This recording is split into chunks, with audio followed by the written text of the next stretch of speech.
قوم لوط جنہوں نے دنیا میں سب سے پہلے جنس پرستی کی ابتدا کی، قوم لوط کی طرف شیطان نے کس عورت کو بھیجا تھا؟ اس عورت نے ایسا کیا کیا جسے قوم لوط کی عورتیں بھی ایک نئے گناہ میں مبتلا ہو گئیں؟ لاکیس کون تھی اور اس نے قوم لوط کی عورتوں کو کیا سکھایا تھا؟ شیطان اللہ کا نافرمان اور بنی آدم کا سب سے بڑا دشمن ہے، جو مختلف طریقوں سے لوگوں کو دھوکے اور فریب میں مبتلا کرتا رہتا ہے اور انہیں ورغلاتا ہے۔ قرآن و حدیث کے مطالعے سے پتہ چلتا ہے کہ شیطان صرف ایک مخلوق نہیں ہے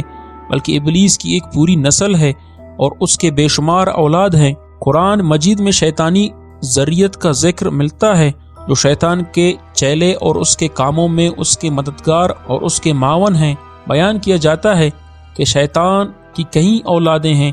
جن میں ولہان نماز اور عبادت میں وسوسے ڈالتا ہے، مستوت لوگوں میں افواہ پھیلاتا ہے،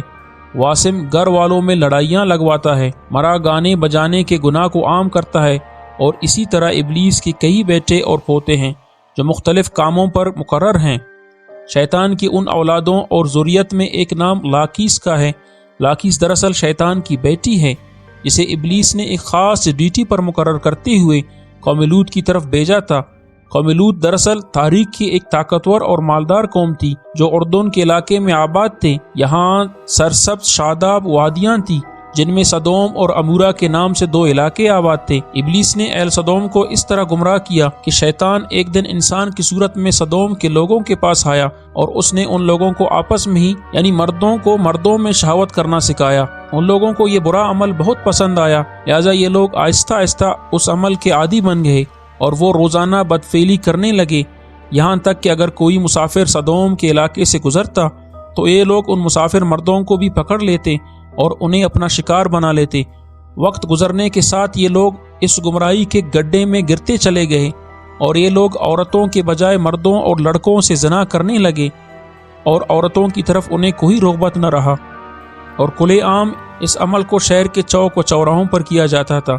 ان کے ہر محفل میں مردوں کا رقص اور ان کے ساتھ عیاشی و زنا کرنا ان کا دستور بن چکا تھا۔ اللہ نے ان کی طرف اپنے بندے اور نبی حضرت لوط علیہ السلام کو بھیجا جنہوں نے اہل سدوم کو اس گندے عمل سے توبہ کرنے کو کہا اور فرمایا، کیا تم لوگ وہ بے حیائی کرتے ہو جو تم سے پہلے اس زمین پر کسی نے نہیں کیا ہے؟ تم مردوں کے پاس جا کر اپنی خواہش پوری کرتے ہو اور اپنی عورتوں کو چھوڑ دیتے ہو۔ تم لوگ حد سے گزر چکے ہو۔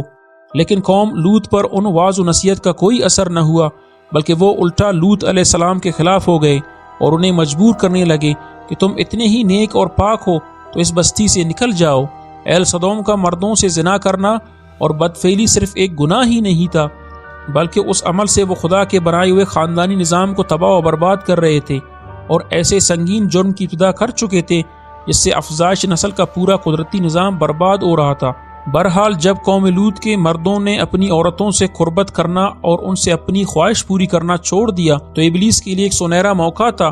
کہ وہ اس قوم میں ایک اور نئے گناہ کی ابتدا کرے۔ لہٰذا ابلیس لعین نے اپنی بیٹی جس کا نام لاکیس تھا اسے اہل سدوم کی طرف بھیجا۔ لاکیس جنات اور شیاطین میں سب سے زیادہ حسین و جمیل اور خوبصورت تھی۔ ابلیس نے اسے حکم دیا کہ وہ ایک خوبصورت عورت کی شکل اختیار کرے اور قوم لوط کی ان عورتوں کے پاس جائے اور انہیں جنس پرستی کا طریقہ سکھائے جنہیں ان کے مردوں نے چھوڑ دیا ہے۔ لہذا لاکیس ایک خوبصورت عورت کی صورت میں ان عورتوں کے پاس آئی اور ان کے پاس آ کر کہنے لگی، میں تباہ و برباد ہو گئی کہ میرا شوہر مجھے چھوڑ کر ایک نوجوان مرد کے ساتھ بدفعلی کرتا ہے، لہذا اب میری جوانی اور میرا حسن سب کچھ تباہ و برباد ہو گیا اور سب یوں ہی رائیگان چلا جائے گا۔ یہ سن کر قوم لوط کی دیگر عورتیں بھی واویلا کرنے لگیں اور اپنے شوہروں کو برا بلا کہنے لگی۔ پھر لاکیس نے ان عورتوں سے کہا، ہم بھی ان مردوں سے بے نیاز ہو جائیں گے اور ان کی طرف رغبت نہ کریں گے جس طرح سے وہ ہم سے بے نیاز ہو چکے ہیں۔ ہم سب کو ان مردوں کی کوئی ضرورت نہیں، ہم اپنی خواہشات کو آپس میں ہی پورا کر سکتے ہیں۔ اس پر ان عورتوں نے لاکیس سے پوچھا کہ وہ کیسے؟ لہذا لاکیس قوم لوط کی ایک رئیس اور خوبصورت عورت کے پاس آئی اور اس کے ساتھ بدفعلی کی اور ان عورتوں کو عورتوں سے جنس پرستی کا شیطانی طریقہ سکھایا، اور رئیس عورت کو یہ عمل بہت پسند آیا، لہذا وہ عورت سدوم اور عمورہ کے دوسرے عورتوں کے پاس گئی اور ان سب کو بھی اس طرح کرنے کو کہا، اور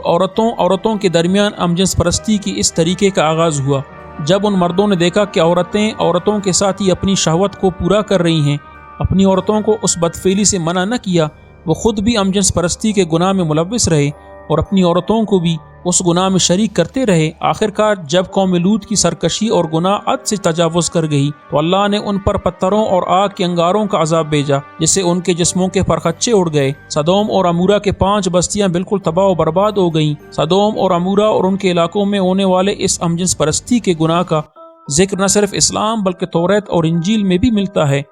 جس میں ان علاقوں یعنی سدوم اینڈ گمورہ کو سن سٹی کہا گیا ہے۔ اس کے علاوہ عقادی صحیفوں اور قدیم یونان کے تاریخی ریکارڈز میں بھی سدوم کے گناہگار شہر کا ذکر ملتا ہے، جس کے مطابق سدوم اور عمورہ تاریخ انسانیت کی وہ پہلے علاقے تھے جہاں سے ہم جنس پرستی یعنی ہومو سیکشولیٹی کا آغاز ہوا تھا، اور ابلیس کی بیٹی لاکیس نے بعد میں اس گروہوں نے گناہ میں مزید اضافہ کرتے ہوئے وہاں کی عورتوں کو بھی ہم جنس پرست بنا دیا، جسے جدید دور میں لیسبین کمیونٹی کا نام دیا جاتا ہے۔ سدوم اور عمورہ کے بعد ہم جنس پرستی کی یہ بیماری قدیم مصر، یونان، چین، افریقہ اور یورپ میں بھی پھیلتا چلا گیا۔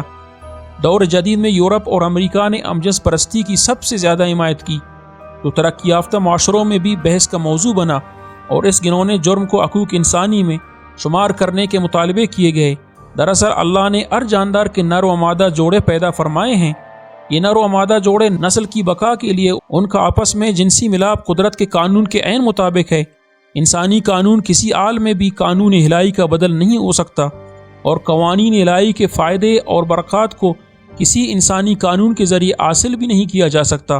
آج اس جرم کے حامی ہومو سیکشولیٹی اور لیسبین کمیونٹی کو سماج میں درجہ دینے پر خوشی منا رہے ہیں اور داد تحسین حاصل کر رہے ہیں، لیکن قرآن و حدیث ہمیں یہ سبق دیتی ہیں